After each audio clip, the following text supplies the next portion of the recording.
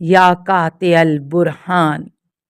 السلام علیکہ یا امام زماننا، ھذا اجل اللہ فرجک وسہل اللہ مخرجک وظہور کا۔